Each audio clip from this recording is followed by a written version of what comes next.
I threw out a lot of things like samplers, drum machines, keyboards, harmonicas, even digital reverbs, even digital tuners, to try to get down to basics, in the sense that, say, the way that the calculator sort of atrophied some people's ability to deal with mathematics, well, it did mine anyway, then a lot of high technology equipment, I find, can undermine the creative process.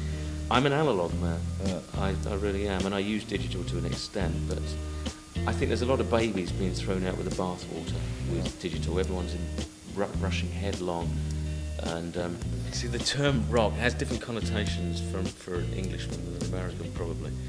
I get like, well, at the time I was doing, in like 1979, 1980, using primitive samplers, and it was literally reel-to-reel tape machines. I was kind of out on a limb. There was a few other people doing that kind of stuff. It's now become so widespread, you know, you just turn on you run through the dial or the TV channel, it's just like drum loops and the same sounds and this and that. That's become very generic, and that's become the mainstream. So I've always been pretty open about my influences. You know, from those early bands like the Throbbing Gristle and the Cabs and John Lennon's, whatever, I constantly talk about the people that influenced me.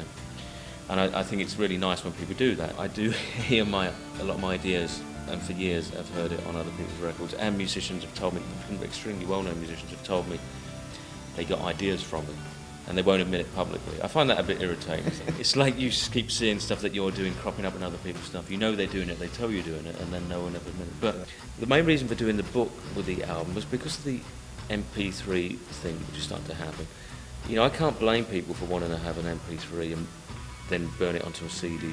CDs themselves, I think it's been such a rip-off for a long time. The kind of packaging that you get, it costs pennies, and they rip off the artist by deducting 25% of the royalties, rip off the public by overcharging for it.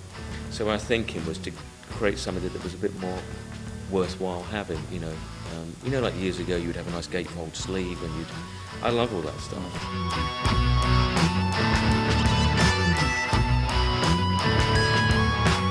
Love being in a little studio. It's all dark with all the equipment. I love it. Or with the people you work with. Toys. It's fantastic. It's like being a boxer. You've got to work your way back up the rankings. You've been away for so long. Yeah. And you've got to start it small, because you don't know. There's many more bands that have come out when I've been away that are bigger than me. They've come and gone while you've been and gone. they've come and gone. So I feel very excited. There's a lot of good things on the horizon. The key thing for me is to keep working. And I've got tons more ideas than I know what to do with.